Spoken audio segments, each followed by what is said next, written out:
त्यापैकी एक ज्योतिर्लिंग. काही काही विद्वान म्हणतात की ते अर्ध ज्योतिर्लिंग आहे.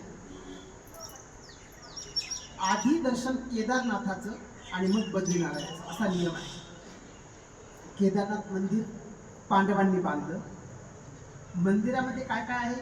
5 पांडवांच्या मूर्ती पण आहेत. पार्वती मातेची पण मूर्ती आहे. इतर देवतांच्या काही मूर्ती आहेत. मंदिरात महादेवजी शिवलिंगाच्या स्वरूपात नाही, बैलाची पाठ बसलेला बैल ज्या स्वरूपात असतो तशा पाठीच्या स्वरूपात आहे.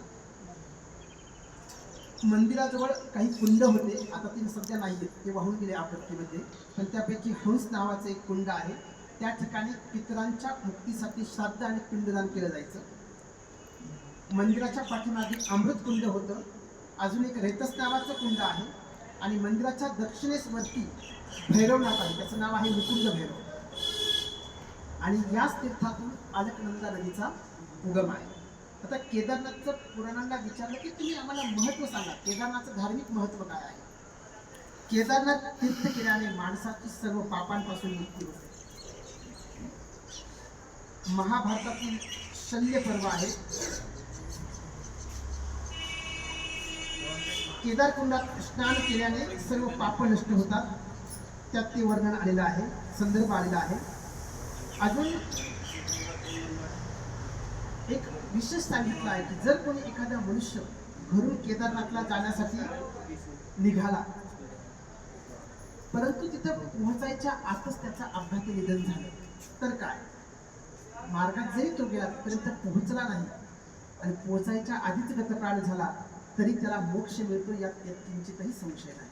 असं केदारनाथचं महत्व आहे. कृष्ण पक्षात चतुर्दशीच्या दिवशी भगवान शंकराचं दर्शन घेतल्याने स्वर्गाची प्राप्ती होते. लिंग पुराणामध्ये वर्णन आहे, जो मनुष्य संन्यास ग्रहण करून केदारनाथ येथे निवास करतो तो शिवस्वरूप होऊन जातो. केदारनाथला निवास करून डिडी नावाच्या रुद्राचे पूजन करणाऱ्या मनुष्यास सहज स्वर्गाची प्राप्ती होते. तर डिडी नावाचा रुद्र काय मला पण माहिती नाही, पण पुराणाचे काही संदर्भ देते. एक कुंभ राशीतील सूर्याचं ब्रह्मदेवात परिवर्तन होतं. अशा शुभ मुहूर्तावर केदारनाथाचं दर्शन केल्यावरती ते मोक्षदायी ठरतं. मुहूर्त पण हिमालय तीर्थात स्नान करून केदारनाथाचे दर्शन घेणाऱ्यास रुद्रलोकाची प्राप्ती होते. म्हणजे गंगोत्री यमुनोत्री स्नान करून जो केदारनाथचं दर्शन होईल त्याला मृत्यूनंतर रुद्रलोकाची प्राप्ती होईल. केदार तीर्थ हे सर्व पापांचा नाश करणारं परमपवित्र तीर्थ आहे असं गरुड पुराणाने सांगितलं आहे. केदार क्षेत्र हे भगवान शंकराचं महातीर्थ आहे. जो मनुष्य येथे स्नान करून शंकराचं दर्शन घेतो तो गणांचा राजा होतो. सत्ययुगात सप्तद्वीप मध्ये केदार नावाचा एक राजा तिथे वास्तव्याला होता धर्तीवरती. आणि जेव्हा तो वृद्ध झाला तेव्हा त्याने आपलं राज्य आपल्या मुलांच्या हातात सुपूर्द केलं आणि तो केदार राजा कुठे गेला? तप करण्यासाठी त्या वनात गेला, तपश्चर्या करू लागला. आणि त्यानं ज्या स्थानावरती ती तपश्चर्या केली म्हणून त्या खंडाचं नाव केदार खंड पडलं. केदारनाथ नाव का? त्या राजाने तिथे तपश्चर्या केली ती केदार राजाने, म्हणून त्याचं वन, त्याची तपस्थली, म्हणून तिचं नाव पडलं केदारनाथ.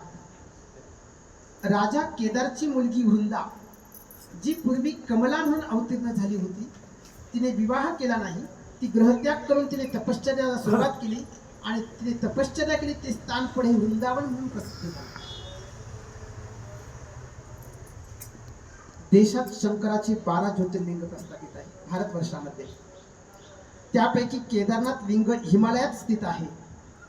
याच्या केवळ दर्शनाने, काय महत्वाची गोष्ट आहे, शिवपुराणाच्या ज्ञानसंहितेमध्ये वर्णन आलंय की याच्या केवळ दर्शनाने जघन्य पापाने लिप्त झालेल्या पापी माणसाचं पाप नष्ट होतं.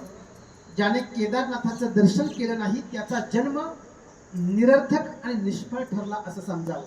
म्हणून आयुष्यात येऊन केदारनाथ आणि बद्रीनाथचं दर्शन होणं खूप गरजेचं आहे. युधिष्ठिरसह पांडवांनी व्यासांना एक प्रश्न विचारला की गोहत्या व गुरुहत्या या महापातकांपासून मुक्ती मिळण्याचे उपाय विचारले. त्यावर व्यास म्हणाले, गोहत्या आणि गुरूंची हत्या किंवा ब्रह्महत्या याला शास्त्रामध्ये प्रायश्चित्त नाही, मात्र केदार खंडाचं तीर्थ केल्यास या पापातून मुक्ती मिळते. म्हणजे बघा किती सामर्थ्य आहे. तुम्ही तिथे जा, तिथे निवास केल्याने सर्व पापांपासून मुक्ती मिळेल. केदारनाथला मृत्यू आला तर तो मनुष्य शिवरूप होऊन जातो, हा महापंत आहे असं स्कंद पुराणाच्या केदारखंडामध्ये वर्णन आहे. हिमालयात मध्ये 5 केदार आहेत, ज्याला पंचकेदार म्हणतो. पहिलं आहे आपलं मुख्य केदारनाथ, दुसरं आहे मध्यमेश्वर, तिसरं आहे तुंगनाथ, चौथं आहे रुद्रनाथ आणि 5वं आहे कल्पेश्वर. मुळात काय झालं की त्याच केदारनाथचे रूप आहे. जेव्हा पांडव भगवान महादेवाला शोधत होते तेव्हा ते शोधत शोधत जवळ गेले की महादेवजी लुप्त होऊन जायचे. ते ज्या ज्या ठिकाणी लुप्त झाले तिथं तिथे एक एक केदार स्थापन झाला. केदारनाथला केवळ जाण्याची इच्छा करणारा मनुष्यही धन्य आहे. अजून आला नाही, फक्त इच्छा आहे, इच्छा केली तरी पण शास्त्राने त्याला धन्यता देऊन टाकली. त्याच्या 320 पिढ्यातील पितरांना शिवलोकाची प्राप्ती होती. किती? 320. तिथं काही कुंड आहेत, वाळूकुंड आहे. केदारनाथाच्या दक्षिणेस हे कुंड आहे, याचे पावन तीर्थ प्यायल्याने मनुष्य शिवरूप होतो. तिथं वणी नावाचं तीर्थ आहे, गरम पाण्याचं कुंड ज्याला म्हटलं जातं, की भीमाने इथं आपल्या मुक्तीसाठी शंकराची पूजा केली होती. तिसरं महापद आहे, येथे गेल्याने पुनर्जन्म होत नाही, मोक्ष मिळतो. एक हंस नावाचं कुंड आहे, एक रेतस नावाचं कुंड आहे, तिथं जलप्राशन केल्याने हृदयात महादेवाचं अधिष्ठान होतं.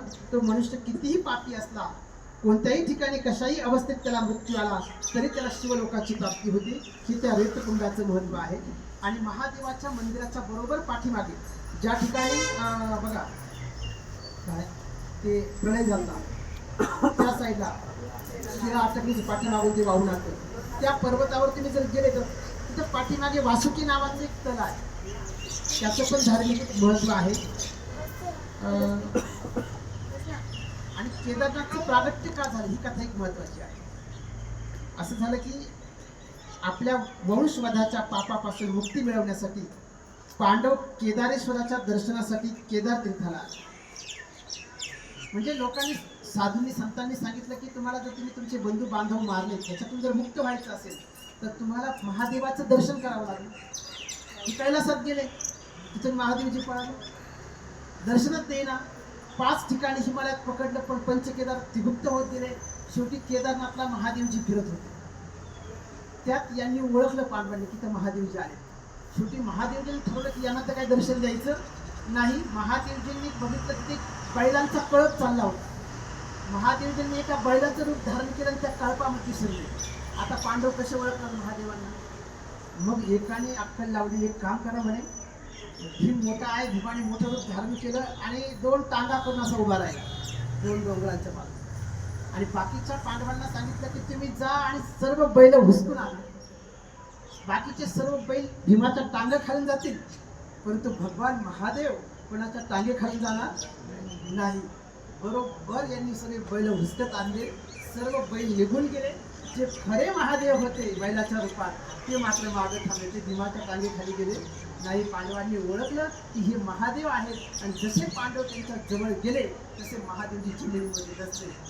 त्याच्यापैकी जो पाठीचा भाग आहे मग यांनी शेपूट पकडली, काय पकडलं आणि खेचायचा प्रयत्न केला, पण ते बाहेर आले नाही. की जी पीठ आहे ते केदारनाथ स्वरूपाचे शिवलिंग तयार झाले आणि त्याचा जो अर्धा भाग आहे पुस्तकाचा तो पशुपतीला नेपाळला गेला. म्हणजे हे अर्ध ज्योतिर्लिंग आणि ते अर्ध ज्योतिर्लिंग असं त्याचे 2 तीर्थ होतील, त्यासाठी एक पूर्ण ज्योतिर्लिंग तयार होतं. अशी आख्यायिका आहे. आणि अशा प्रकारे रेड्याचं रूप घेऊन तिथून पलायन केलं. पांडवांनी प्रार्थना केली महादेवजींना. काय तिथं शिवलिंग दिसणार नाही, बरोबर स्वयंभू मूर्ती आहे ना.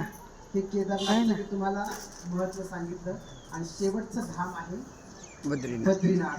आता बद्रीनाथ जे आहे हे उत्तराखंडचे 4 धाम झाले वैयक्तिक राज्याचे, यमुनोत्री, गंगोत्री, केदारनाथ, बद्रीनाथ. तर बद्रीनाथ जे धाम आहे ना ते राष्ट्रीय 4 धामांपैकी एक आहे. बद्रीनाथचे विशेष महत्व सांगितलं आहे.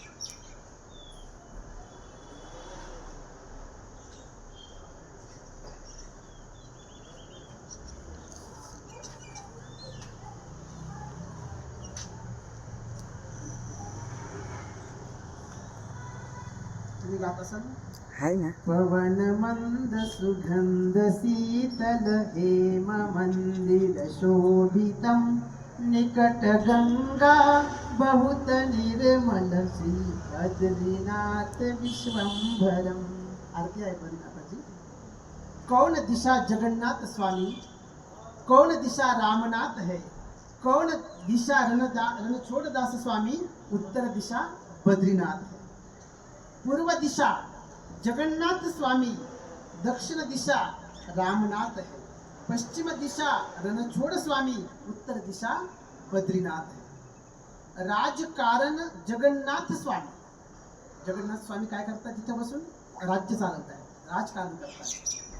योग कारण रामनाथ स्वामी, रामेश्वरमला भगवान महादेव तपश्चर्या करताय, योग करताय. भोग कारण रणछोड़ टिकम, आमचे कन्हैयालाल काय करतायत? द्वारकेत भोग भोगतायत. आणि तप कारण बद्रीनाथ, बद्रीनाथजी काय करतायत? तप करतायत. बद्रीनाथाची मूर्ती ही नारदजींच्या पूजेत असायची आणि आजही तीच मूर्ती तिथं स्थापन केलेली आहे. जी नारदजी जिची पूजा करायची तीच मूर्ती तिथे बसवलेली आहे.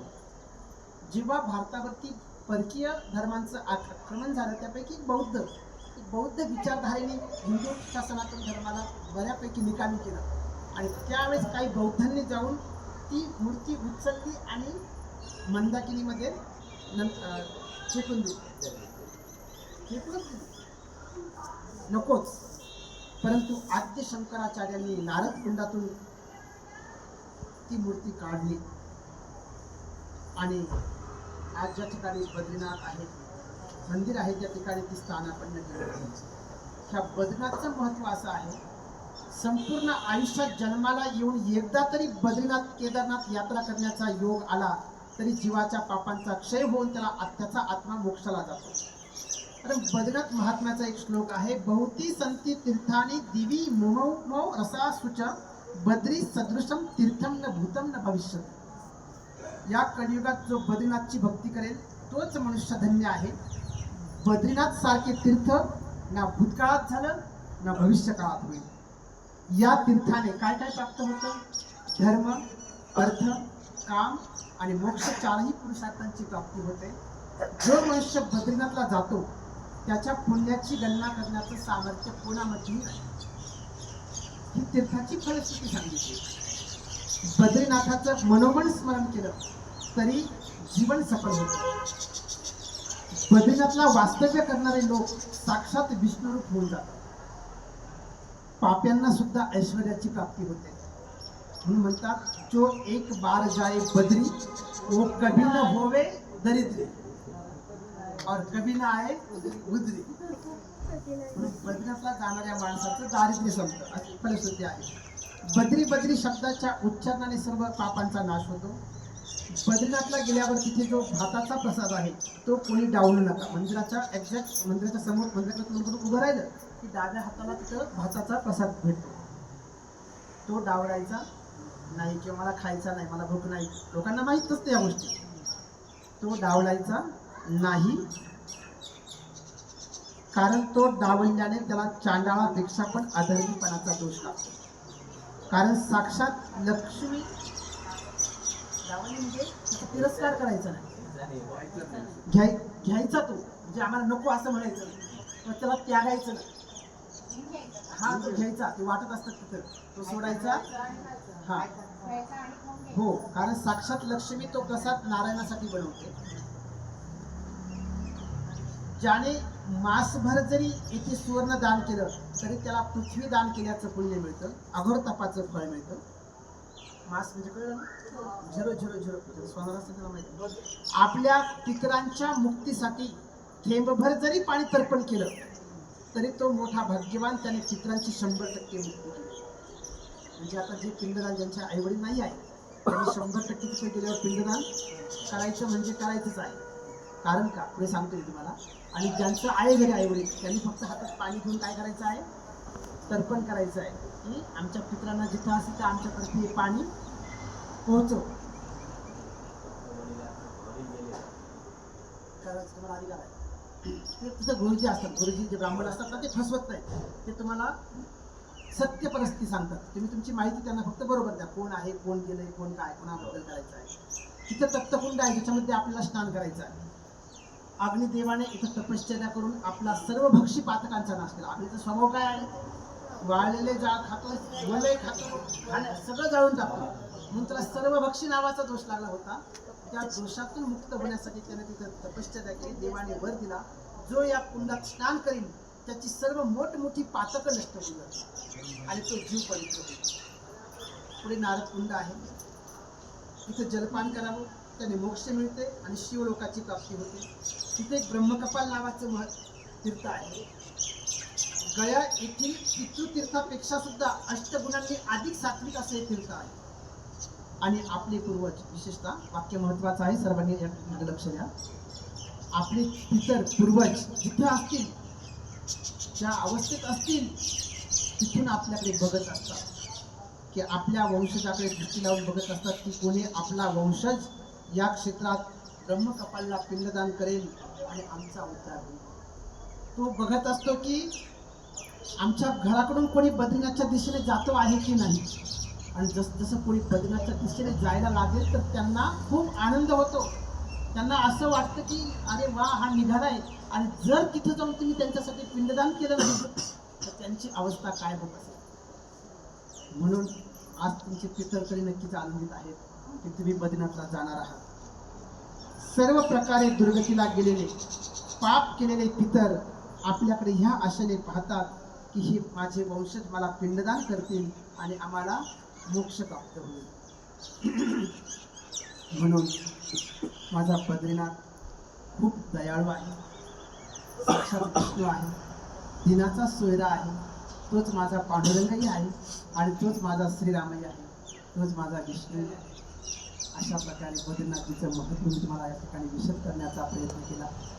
म्हणून एक लक्षात ठेवा, माझा अनुभव आहे, माझा एक स्वतःचा अनुभव आहे बद्रीनाथच्या बद्दल. तुम्ही मला घरी गेल्यावरती शेअर करायचा तो, म्हणजे मी माझी परीक्षा करते की ती समस्या माझ्याबद्दलच आहे की तुम्हाला पण तिथं फील होते. जेव्हा तुम्ही बद्रीनाथच्या मंदिरात जा आणि मूर्तीच्या समोर तुम्हाला जेव्हा तुमची दृष्टिक्षेपामध्ये मूर्ती आहे बद्रीनाथाची, त्यावेळेला तुमचं अंतःकरण जर सात्विक असेल, अंतःकरण एकदम बिलकुल शुद्ध आहे, सात्विक आहे, तर तुम्हाला बद्रीनाथची मूर्ती अतिशय स्पष्ट दिसेल. आणि तुम्ही जर चिडचिड करत असाल, कुणाच्याबद्दल राग द्वेष ईर्ष्या घेऊन गेला असाल, मनात काही कामना घेऊन गेली असाल, डोक्यात भंभण असेल, तर तुम्हाला मूर्ती स्पष्ट दिसणार नाही, ती तुम्हाला आठवणार पण नाही. दुसरी गोष्ट, जरी मूर्ती तुम्हाला दिसली, बद्रीनाथची मूर्ती म्हणजे साक्षात नारायण आहे, ती जरी तुम्हाला दिसली, जसे तुम्ही मंदिराच्या पुन्हा बाहेर याल आणि डोंगर उतरून जसे गाडीत बसून खाली खाली याल आणि तुमच्या अंतरंगामध्ये पुन्हा बिघाड सुरू होईल. म्हणजे कसं आपण म्हणतो पाणी खूप शांत आहे, शांत पाण्यामध्ये आपली प्रतिमा कशी दिसते, एकदम क्लीन आणि स्वच्छ दिसते. आणि त्याच्यात जरी खडा फेकला तर प्रतिमा काय होते, निघून जाते, सुटून जाते प्रतिमा. अगदी बद्रीनाथचं तसंच आहे. आपलं अंतःकरण जर शुद्ध आणि सात्विक असेल ना, आणि तुम्ही त्या मूर्तीच्या समोर गेले ना, तुम्हाला स्पष्ट बद्रीनाथची मूर्ती क्लीन दिसेल. ती मेमरीमध्ये तुम्ही डोक्यात फिट कराल. पण जसे तुम्ही बाहेर येऊन तुमचं अंतःकरण बिघडेल, तशी मूर्ती सुद्धा वितळून जाईल, तुम्हाला लक्षात राहणार नाही. आज समजा मी 11-12 वेळा काय बद्रीनाथचं बघितलं असेल, मला आजही मूर्ती आठवत नाही, मी सांगू शकत नाही मूर्ती दिसेल. म्हणजे 2 वर्षापूर्वी मी अतिशय सात्विक होतो, म्हणजे त्यावेळेला जेव्हा दर्शन करायला गेलो ना, मी मूर्ती पहिल्या दृष्टिक्षेपात मूर्ती बघितली, इतकी डोळ्यात फिट बसली, म्हटलं वा काय भाग्यवान आहे, आता मी बद्रीनाथला सोडणार नाही. जसं पिपळकोठीला आलो, पिपळकोठीवरून गाडी हरिद्वारला निघाली, जसं धारी देवीकडे खाली आलो ना, हळूहळू ती मूर्ती ब्लँक होती. दृष्टिक्षेपात नाही, पांडुरंगाची मूर्ती आपण आठवू शकतो. आज तुम्हाला सर्वांना पांडुरंगाची मूर्ती आठवत असेल, बद्रीनाथची मूर्ती मात्र डोळ्यात राहत नाही. मागच्या वर्षाचा अनुभव, आम्ही काहीतरी 7,500 रुपयाचा एक पास काढला होता आणि डायरेक्ट गाभाऱ्यात मूर्तीच्या समोर मोजून घड्याळ टाईम 7 ते 8 मिनिट बसलो किंवा 10 मिनिटापर्यंत बसलो. श्रीकांत भवानी 5-7 लोक बसलो. मी मूर्तीच्या अगदी समोर होतो, काही तुमच्या आणि माझे इतकं अंतर होतं दोघांच्यामध्ये. मला मूर्ती काळी काळी आंधळी आली जाते, कारण का माझी आणि सिक्युरिटी गार्डची गचंडी दिली. आणि श्रीकांत भाऊनी सांगितलं काही पण हो महाराज, पास काढलेला आहे, तुम्हाला ते घसरडून बाहेर काढतील. आणि एकदा बाहेर गेल्यावरती रिंगणाच्या बाहेर गेलं तर नो एंट्री. तुम्हाला काही पण आत घुसायचं आहे, आपला पास आहे म्हणून. आम्ही एकमेकाला पकडलेलं, एक दोन लेडीज होत्या, पण सगळ्यांनी मिळून धाडस करून तिथून तो पास दाखवून आत घुसलो. परंतु मला खूप राग आला होता त्या सिक्युरिटीचा. आणि त्या आलेलो म्हणून मला ते आंधळे आल्यावरती जशी मूर्ती ना अशी अशी दिसत होती. आजही एवढ्या वेळ बसून मला मूर्ती आठवत नाही. आता उद्या गेल्यावरती काय असेल ते जाऊन द्या. म्हणून बद्रीनाथाचं हे वैशिष्ट्य आहे. जरी तुम्ही घरी आले आणि ती साक्षात नारायण आहे, आणि त्या साक्षात नारायणाला इथं उठवणं इतकं पण सोपं नाही. असं बद्रीनाथ आणि चारधामाचं महत्त्व आहे. इतकं आपला कुठे वेळ भेटणार नव्हता एवढं प्रवचन करायला. हरिद्वारचं पण अलग महत्त्व आहे. आपण हरिद्वारला शेवटच्या दिवशी 5 मिनिट त्याचं वर्णन करू शकतो. सप्तपर्यंतची एक पुरी आहे, असं हे चारधामांचं महत्त्व आहे. आपण मोठ्या भाग्याने इथं आलात. मला एवढ्या गोष्टी सांगितल्या, एवढं पुष्कळ आहे. काय